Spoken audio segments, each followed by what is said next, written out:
What's up, everyone? Welcome to another episode of Brown Girl Green. And for our Earth Month special, we are talking about green jobs, our favorite topic. And I wanted to have our guests introduce themselves. So if you would be so kind as to tell the audience who you are, where you're located, and what you're about. Go ahead. Hello, everyone. My name is Jossie or Jocelyn G. I am located in Los Angeles, and I am all about environmentalism, media, and community, but especially green jobs, as we all know. And for people who don't know, Jossie helps out with the Green Jobs Board on Brown Girl Green, is the brains of running the Brown Girl Green newsletter, which you all should subscribe to at bit.ly/browngirlnews, where you can get all the green jobs. So start off, would love for you to share your experiences of trying to search for a green job.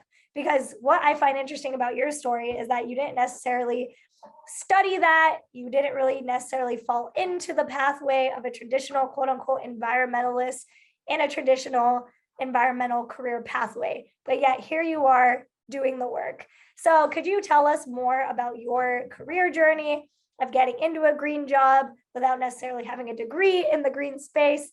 And just lead us through that. So for me, it really started in college when I was studying biology and just really not enjoying myself, as well as I didn't feel like anything I was learning served me or my community when it come to what I knew we needed. And that was just so disheartening. And so I just sort of realized that academia was not the place for me to engage with environmentalism and search for sort of green spaces, because the spaces that were focused on green in academia were a bit more whitewashed than my taste. So I sort of was like, college is not for me. I am a proud college dropout, and I am now going to define what environmentalism looks like to me. And so from there, I set out making an Instagram, figuring out what sort of partnerships, what sort of writing, what sort of compositions really spoke to me. And I curated basically a portfolio of environmental work, intersectional environmental conversations, different discourse around cannabis, around gender, around disability, and just incorporating all aspects of my identity into my environmentalism really led me to where I am today, which fast forward a little bit, I am working at Swell Inc., which is a creative agency for social justice. So that is incredible.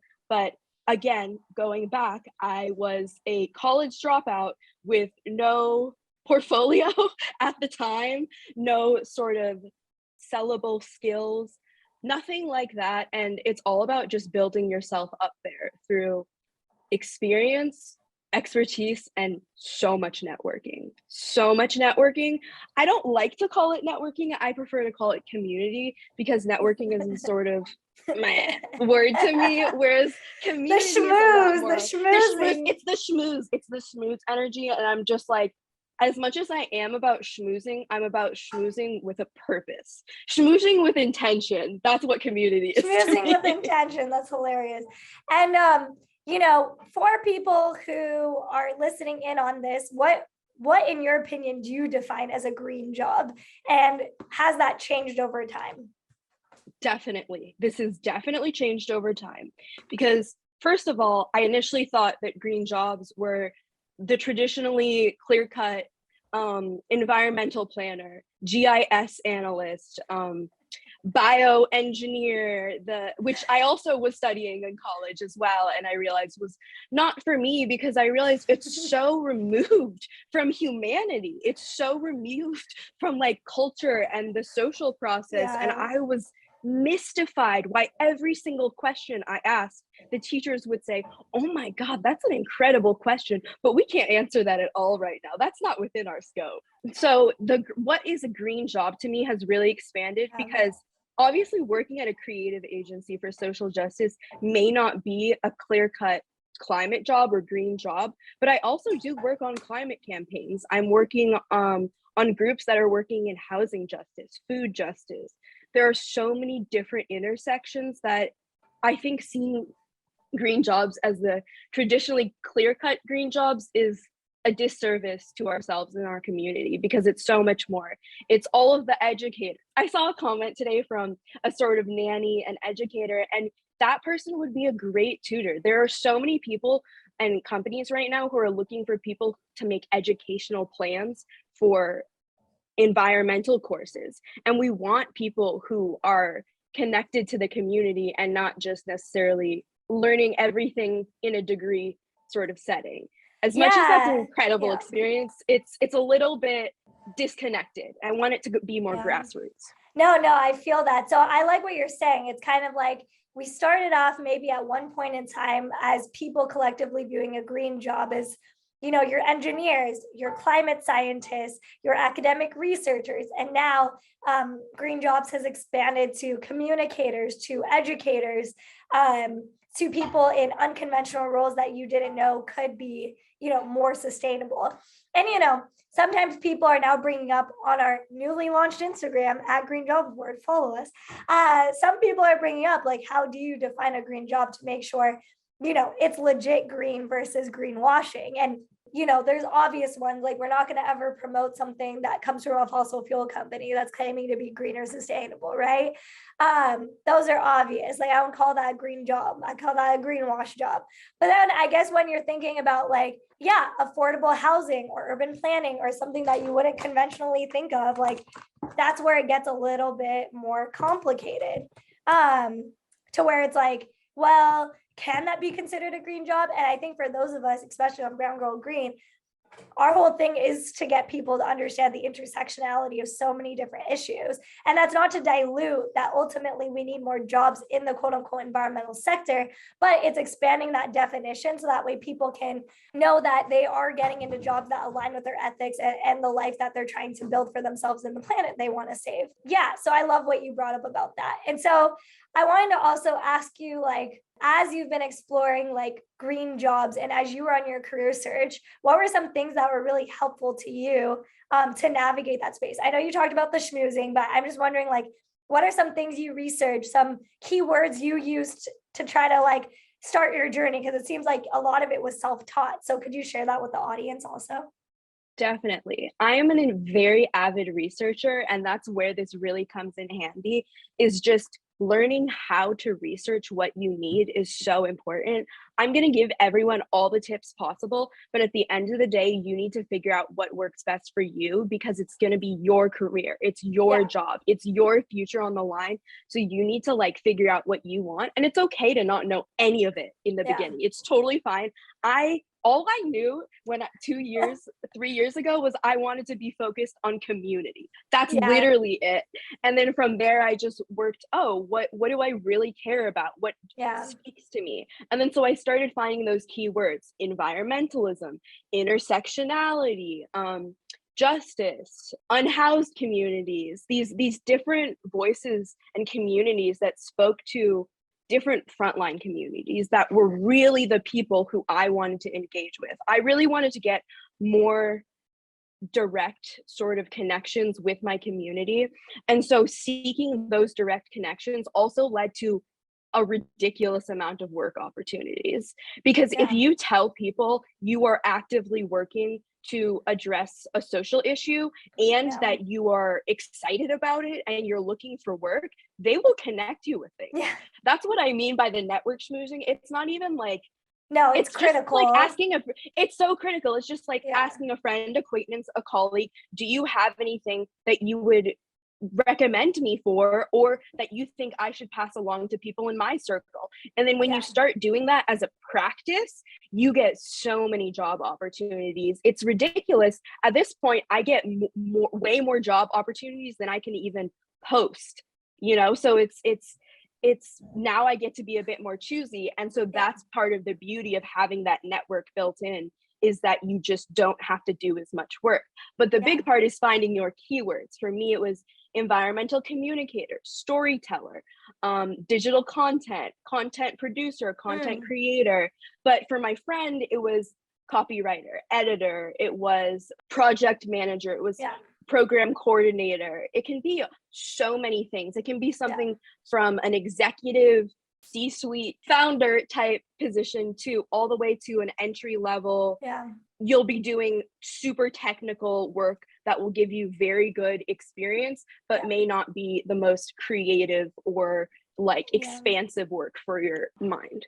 Totally. And like, I think for people who maybe don't have a degree in this field, like there's definitely like a lot of like online classes now and certifications that can like supplement some of that. Obviously, certain institutions may not like view that as well valid as like a college education, but like it can still be like a nice boost on your resume, like getting, corporate social responsibility certified, or even there's GIS trainings, or there's like other certifications like in the environmental field that if you don't have a degree, but you do the field research and get the experience, even volunteering for organizations, which, we're not a fan of unpaid labor here, but if you're open to that and have the privilege to do volunteer work, definitely do that, add that to your resume.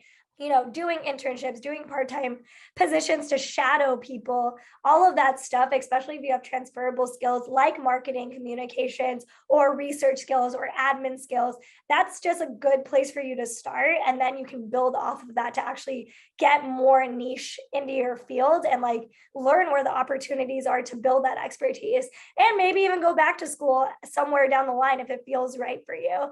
But I think that like people shouldn't be automatically discouraged that just because you don't have a degree, that there's no jobs for you, or that just because you never had a job in the environmental field, that you can never get a job in this space either. Because I think it's just a matter of like taking the time and learning from people. It's not going to be automatically transferable, but it's about like that process, right? So I know like you're already giving tips for people who don't have a degree, but what about people who might have some of those transferable skills from one industry but are trying to get into environmental? Like, do you have, again, I would say it still is grouped in the category of this episode because it's like, I don't really have a degree in that field, but yet I know I have skills that could maybe transfer over. Do you have any advice for those people? I have tips for both of them, actually. And so this applies for both people who don't have degrees or people who have degrees maybe in alternate fields.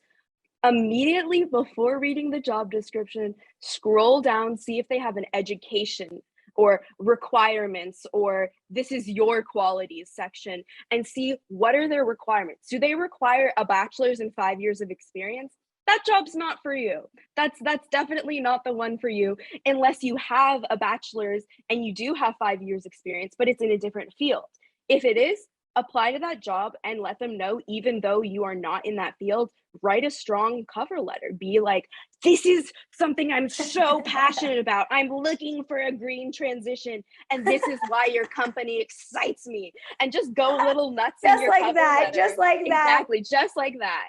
And then so people without a degree as well, it's super useful to start seeing the patterns of which companies always require bachelors. Let's just avoid those altogether. Those are not going to serve me. Those are not the places I want to be because elitism.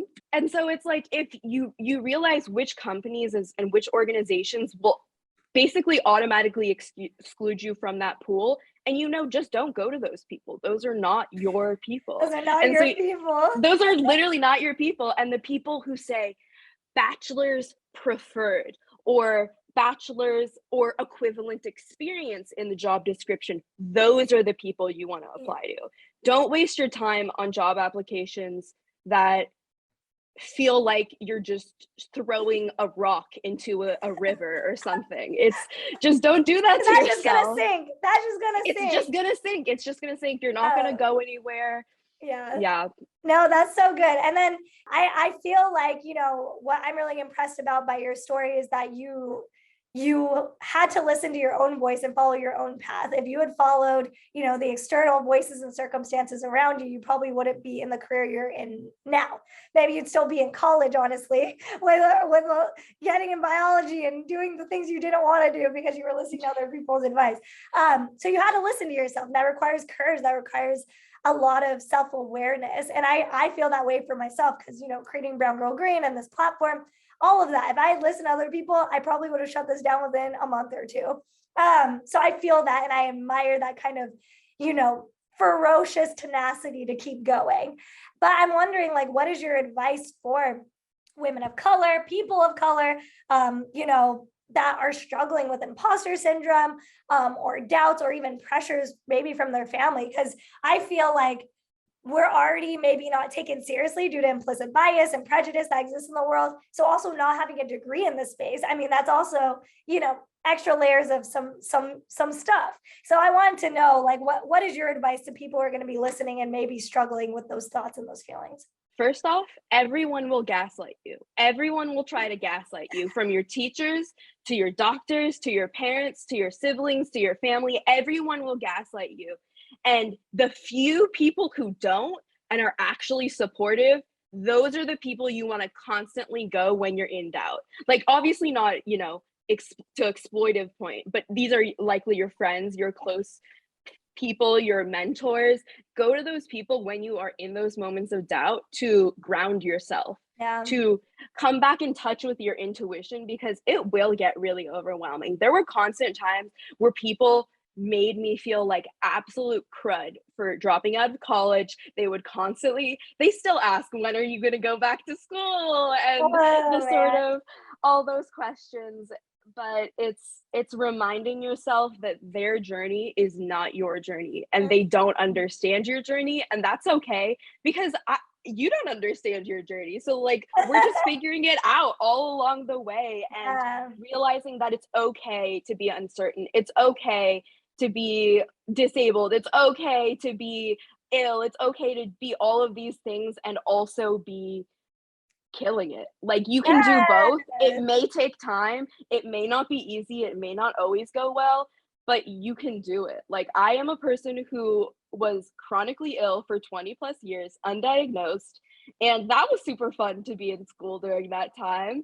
And so just realizing that, sort of feeling that validation that I knew that there was something wrong, that everyone was gaslighting me on for Mhm. decades, is the realization that I think I want all people of color, all women of color, to have, that we really should be listening more to our intuition, because we've been socialized to ignore it and Mhm. to shove it all the way back down, Mhm. when really my intuition has led me to have a salary in the first place, and now to have doubled my salary from the last year. So I'm gonna Speak keep on it. following my Speak intuition. on it. Yes. No, I love that. I love that. That was so good. And I guess my advice adding on to that is just like, if you really want to enter a space and you want to manifest those connections, put that intentionality out there, and you are going to attract the right people. But you have to believe in yourself first and foremost, especially because this world and how it's designed is not designed to believe in us. So we have to create that for ourselves, even if we don't believe it. And so I love everything that you just shared. And just to wrap it up, how can people learn more about you and connect with you before I, talk more about our Green Jobs Board? I am Golden Green G, spelled the word golden green and then G, spelled G and two E's. And you can find me on that platform. You can also connect with me at my email, which is the same, at gmail.com. And you can also just find me in the newsletter a lot for Brown Girl Green and curating the Green Jobs boards. Great segue. Yeah, and so for people listening, we're really trying our best to curate specifically on the newsletter opportunities for people to get green jobs without degrees. We don't necessarily always get those opportunities. We're trying really hard on our end to do that research on the back end to try to get and find as many of those jobs as possible, and trying to circulate it specifically on the newsletter. So make sure you subscribe at bit.ly/Brown Girl News. And for people who are trying to pivot industries, I mean, we're posting new green jobs every single day on at Green Jobs Board on Instagram and on our website, browngirlgreen.com/green jobs. So definitely check out our jobs board. We're also going to be making videos and content definitely throughout the rest of this year, talking about how do you pivot, how do you continue to weed out those negative thoughts, and also to find companies and green jobs that feel aligned with you. And that's across the spectrum. As we were saying, a green job start off as one thing, and we are creating, our own forms of vetting systems, but we're also trying to not gatekeep that, because we also realize that, like, we're just trying to shift this industry in a way that can be more intentional and conversational, and we're trying to do it through social media. So join us in that conversation, check out the Green Jobs Board, and thank you so much Jocelyn, for offering your perspective and your expertise as someone who's really killing it in the game. And thank you, everyone, for listening to the Brown Girl Green podcast. You can subscribe to it on all channels where you listen to podcasts. Subscribe to the Brown Girl Green YouTube channel and follow Brown Girl Green on social media. Thanks, everyone.